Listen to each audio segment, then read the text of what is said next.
Bendiciones, hermanos, amigos, muchas bendiciones. Hoy,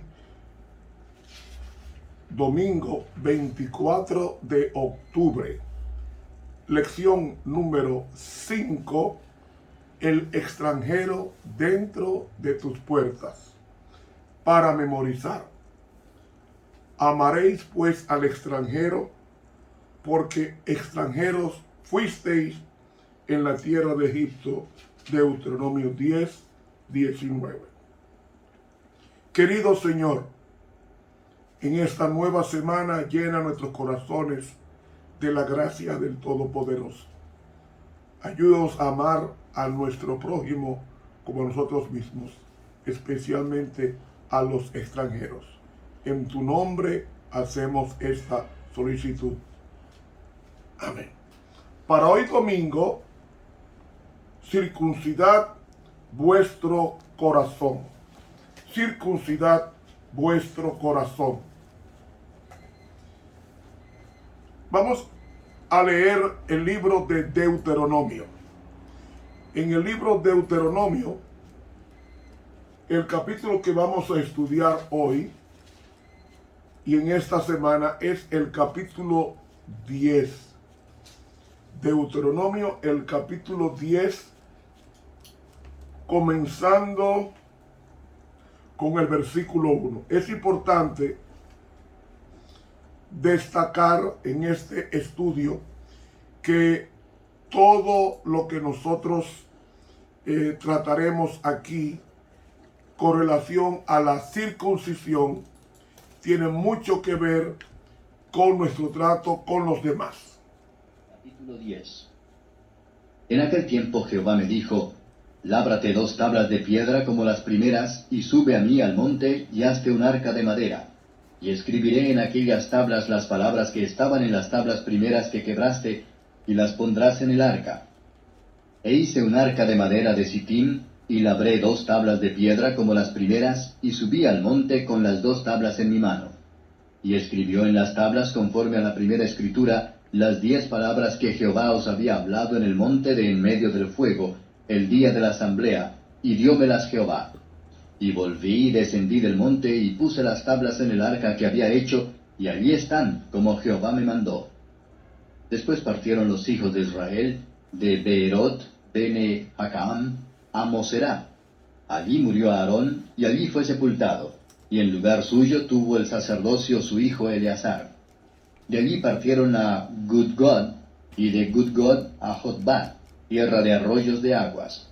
En aquel tiempo apartó Jehová la tribu de Leví, para que llevase el arca del pacto de Jehová, para que estuviese delante de Jehová para servirle, y para bendecir en su nombre hasta hoy. Por lo cual Leví no tuvo parte ni heredad con sus hermanos. Jehová es su heredad, como Jehová tu Dios le dijo. Y yo estuve en el monte como los primeros días, 40 días y 40 noches. Y Jehová me oyó también esta vez, y no quiso Jehová destruirte. Y díjome Jehová: Levántate, anda para que partas delante del pueblo, para que entren y posean la tierra que juré a sus padres les había de dar. Muy bien.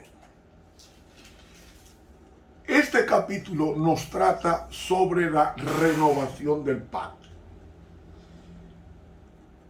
Esta renovación del pacto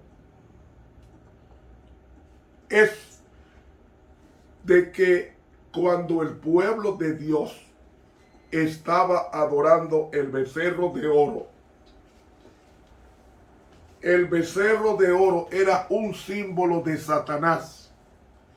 Y digo de Satanás porque la adoración a los ídolos está íntimamente vinculada a la adoración a los demonios. Eso ya lo hemos leído.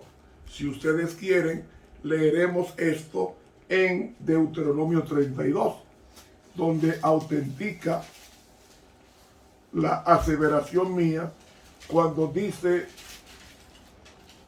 sacrificaron a los demonios, no a Dios, a dioses que no habían conocido, a dioses venidos de cerca que lo habían temido vuestros padres. ¿Cuándo fue que este pueblo adoró o sacrificó a los ídolos? Si ustedes se van al libro de Éxodo capítulo 32 y el versículo 32 y el versículo 18,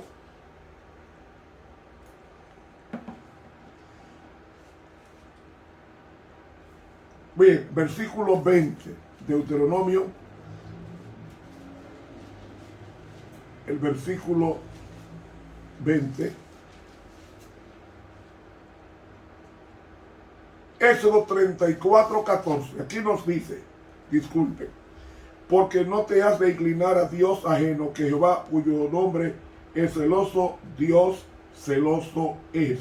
Ven, es un mandamiento, no te inclinarás a estos dioses, pero esa exhortación fue cuando en el capítulo 32 y el versículo 8 dijo, presto se han apartado del camino que yo les mandé y se han hecho un becerro de fundición y lo han adorado.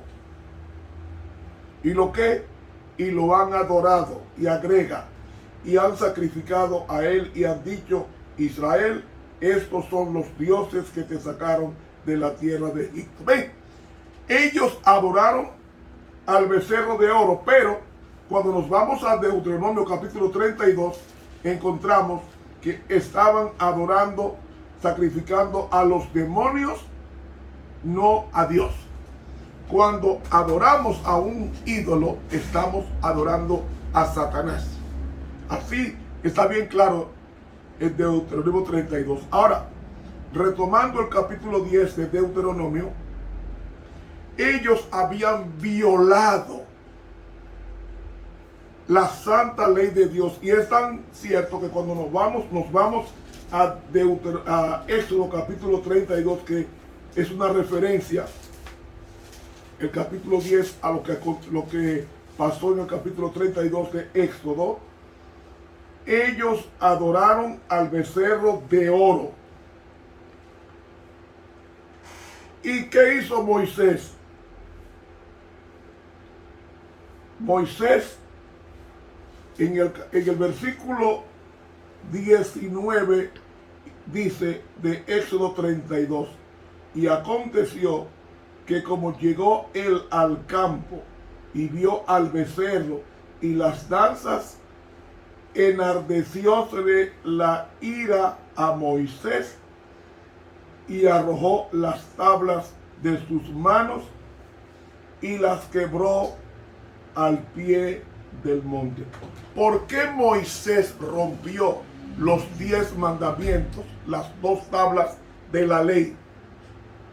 Si ellos estaban adorando al becerro de oro, porque el pacto eran los 10 mandamientos. Es como ya he dicho en otras ocasiones, era el acta matrimonial. Dios se estaba casando con su pueblo y le estaba entregando a Moisés como testigo de esa liturgia, de esa ceremonia de casamiento entre Dios y su pueblo. Le entrega el acta matrimonial firmada por Dios a Moisés, para que cuando descendiera del monte Sinaí entregara esa evidencia al pueblo de que se habían casado con Dios.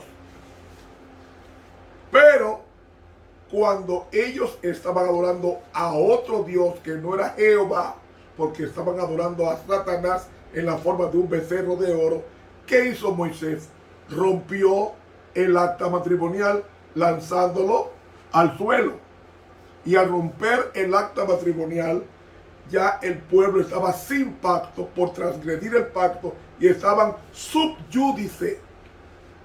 Y al estar subyúdice, lo único que le esperaba era que la tierra se tragara 2 millones de judíos, o mejor dicho, de israelitas que estaban en el desierto transgrediendo la santa ley de Dios, exceptuando Josué, Caleb, Eleazar, Josué, Caleb, Moisés, Josué, Caleb, Moisés y los levitas. Pero Aarón y los demás estaban adorando al becerro de oro, exceptuando Moisés, Josué, Caleb. Increíble, adorando al demonio en nombre de Jehová, diciendo que era Jehová. Y de ahí vino una desinhibición de los controles morales del ser humano, y ellos se expandieron o se explayaron en la adoración falsa de la licencia hedónica, de la orgía que ellos practicaban en honor a ese Dios. Usted no sabe de cuán lejos podemos nosotros llegar en el mal hasta que Satanás tome el control por voluntad nuestra de nuestras mentes. Nosotros somos tan malos, que haremos las cosas más perversas, así como Satanás. Solamente basta que tome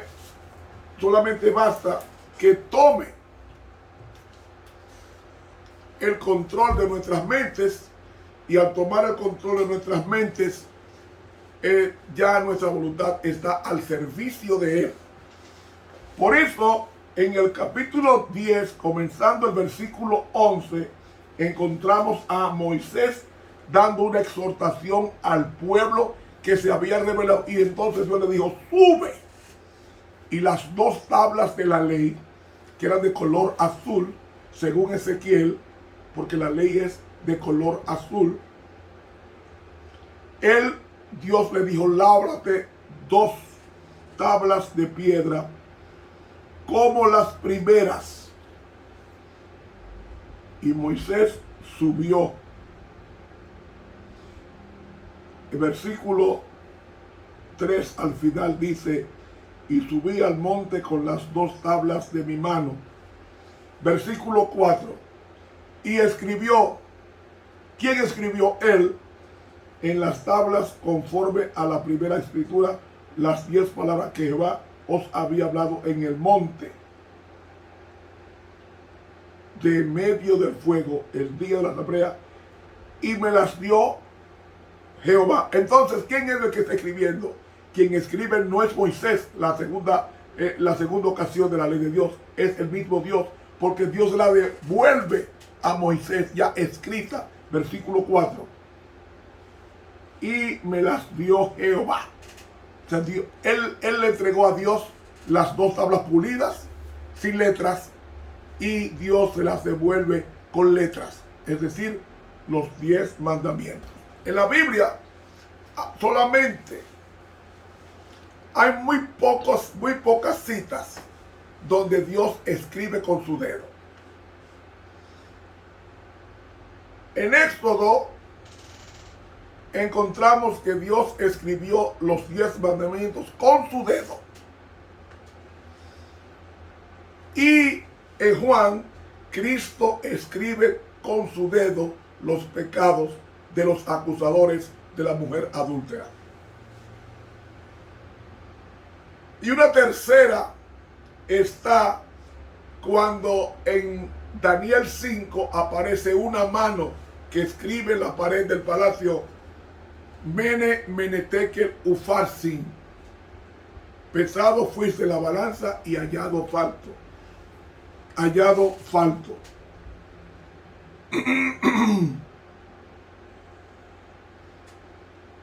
Entonces, hermanos y amigos,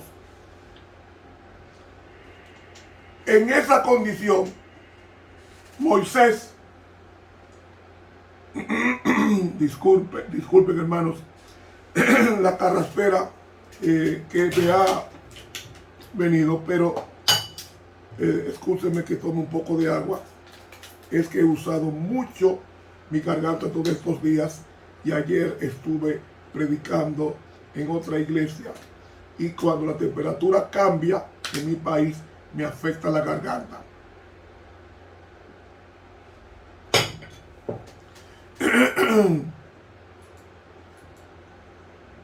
Muy bien, vamos a continuar el estudio.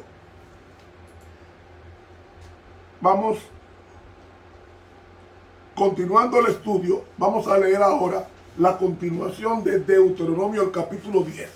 Escuchemos. Ahora pues, Israel, ¿qué pide Jehová tu Dios de ti, sino que temas a Jehová tu Dios, que andes en todos sus caminos, y que lo ames, y sirvas a Jehová tu Dios con todo tu corazón y con toda tu alma? Que guardes los mandamientos de Jehová y sus estatutos, que yo te prescribo hoy, para que hayas bien. Eso es temer a Dios, obedecer sus mandamientos. Temer a Dios y darle gloria. La palabra gloria, la doxa que está ahí en el griego, significa revelación del carácter de Dios en nuestras vidas. Sigue diciendo. He aquí, de Jehová tu Dios son los cielos y los cielos de los cielos, la tierra y todas las cosas que hay en ella. Solamente de tus padres se agradó Jehová para amarlos, y escogió su simiente después de ellos, a vosotros, de entre todos los pueblos, como en este día. Ahora viene lo que significa, lo que Dios quiere para su pueblo. Circuncidad pues el prepucio de vuestro corazón, y no endurezcáis más vuestra cerviz. Porque Jehová vuestro Dios es Dios de dioses y Señor de señores, Dios grande, poderoso y terrible, que no acepta persona ni toma cohecho, que hace justicia al huérfano y a la viuda, que ama también al extranjero, dándole pan y vestido. Muy bien. ¿Qué significa circuncidar el corazón? Si nosotros nos vamos a la exposición de dónde viene la circuncisión. La circuncisión era cortar esa membrana que cubre parte del prepucio, o mejor dicho, esa membrana o prepucio que forma parte del glande de un hombre. Las mujeres no se circuncidaban, solamente los hombres. ¿Por qué los hombres? Porque los hombres eran los jefes de familia.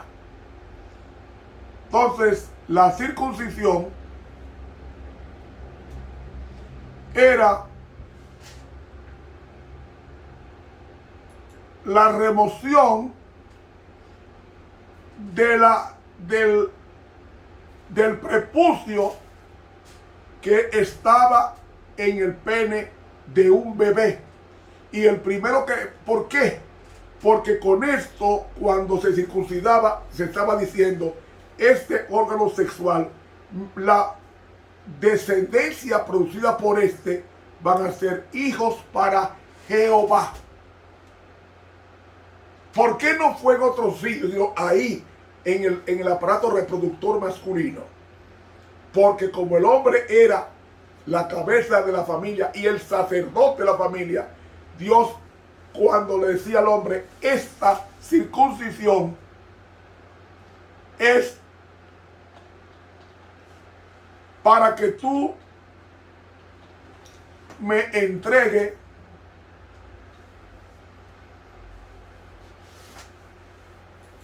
toda la descendencia tuya, sea para mí. De ahí que los beneficios de la circuncisión, menor riesgo de contraer enfermedades infecciosas como el VIH, pero también el beneficio de prácticas sexuales seguras. Pero la razón por la cual Dios quería, teológicamente hablando, la circuncisión era que la posteridad del circuncidado era como decir el sello de Dios como pueblo. Y ese aparato reproductor masculino se usaría para la reproducción de la simiente prometida en Génesis 3:15, una simiente santa, es decir, los hijos derivados de este padre circuncidado lo que estaba diciendo es: mis hijos son de Jehová.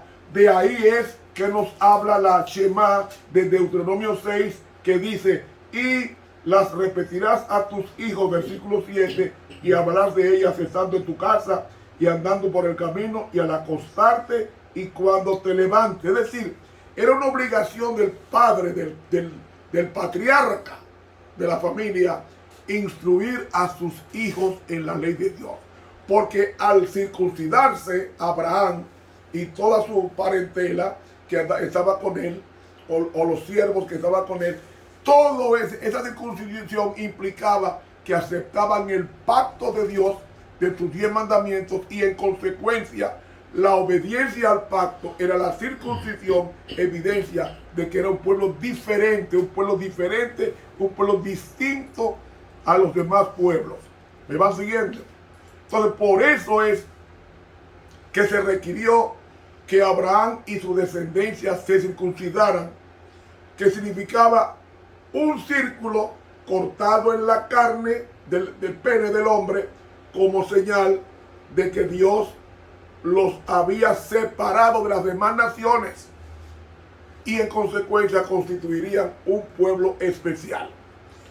En el libro La Historia de la Redención, en la página 140, la pluma inspirada dice: mediante esa señal, la circuncisión, se comprometían solemnemente a no casarse con personas de otras naciones, porque si lo hacían, podían perder su respeto por Dios y su santa ley y llegarían a ser semejantes a los pueblos idólatras que los rodeaban. Mediante el acto de la circuncisión aceptaban solemnemente cumplir su parte de las condiciones del pacto hecho con Abraham, es a saber, mantenerse separados de todas las naciones y ser perfectos. Es decir, la circuncisión era un símbolo de la santidad y de la pertenencia divina de esa persona. Lo que es hoy el bautismo. El bautismo no es sumergir a una persona en una pileta, no. El bautismo es un acto solemnísimo que dice el libro Obreros Evangélicos que cuando hay un bautismo, las 3 divinas personas están presentes en el lugar. Cuando Jesús fue bautizado estaban los 3. Y cuando es bautizada una persona en la iglesia o en un río, las 3 divinas personas están presentes. De ahí que cuando dice circuncidad vuestro corazón, está diciendo: cambia tu corazón. Tu corazón no es mío. La circuncisión hace mío el corazón, porque significa pertenencia, propiedad. Termina diciendo: si los descendientes de Abraham se hubieran mantenido separados de las demás naciones, no habrían caído en la idolatría. Al mantenerse separados de las demás naciones, la gran tentación de participar de sus costumbres pecaminosas y de rebelarse contra Dios no hubiera existido para ellos. Perdieron en gran medida su carácter peculiar y santo al mezclarse con las naciones que los rodeaban. Y a fin de castigarlos, el Señor trajo hambre sobre la tierra, que los obligó a descender a Egipto para preservar su vida. Pero Dios no los olvidó mientras estaban en Egipto por causa de su pacto con Abraham. La historia de la redención, página 149 del Espíritu de Profecía. Termino con esta lectura breve del libro Mensajes Selectos, tomo 1, página 459. Dice: es Dios el que circuncida el corazón, o sea, toma posesión de él. Toda la obra es del Señor de principio a fin. El pecador que perece puede decir: soy un pecador perdido, pero Cristo vino a buscar y a salvar lo que se había perdido. Él dice: no he venido a llamar a justos, sino a pecadores, en Marcos 2:17. Soy pecador y Cristo murió en la cruz del Calvario para salvarme. no necesito permanecer un solo momento más sin ser salvado. Él murió y resucitó para mi justificación y me salvará ahora. Acepto el perdón que ha prometido. Mensaje de Hechos tomo 1, página 459 de la Pluma Inspirada. Amigo, cuando colocamos nuestra vida en completa obediencia a la ley de Dios y nos aferramos a Cristo, Dios va a hacer grandes cambios en nuestras vidas. Pero tenemos que entregar el corazón incircunciso para que Dios nos haga personas de obediencia voluntaria a su santa ley, a sus mandamientos, a su santa palabra. Porque la palabra de Dios, la Santa Biblia, es la explicación en la historia de la ley de Dios obedecida o desobedecida. Eso es la Biblia, ¿eh? Cómo Dios va explicando desde Adán hasta Apocalipsis, cómo la ley de Dios ha sido enseñada y cómo muchas personas se han opuesto a ella y cómo un pueblo peculiar la obedeció, que aparecerá en el mar de vidrio que Juan lo vio en Apocalipsis 7, 9, esa gran multitud vestida de blanco con palmas de victoria de todas las naciones, que son las personas que aceptaron circuncidar su corazón, es decir, su mente, es decir, entregar la mente a Dios para que Él haga los grandes cambios en sus vidas o en nuestras vidas. Hermanos, esto continuará mañana, si Dios lo permite. Te habla el profesor Ramón Romero.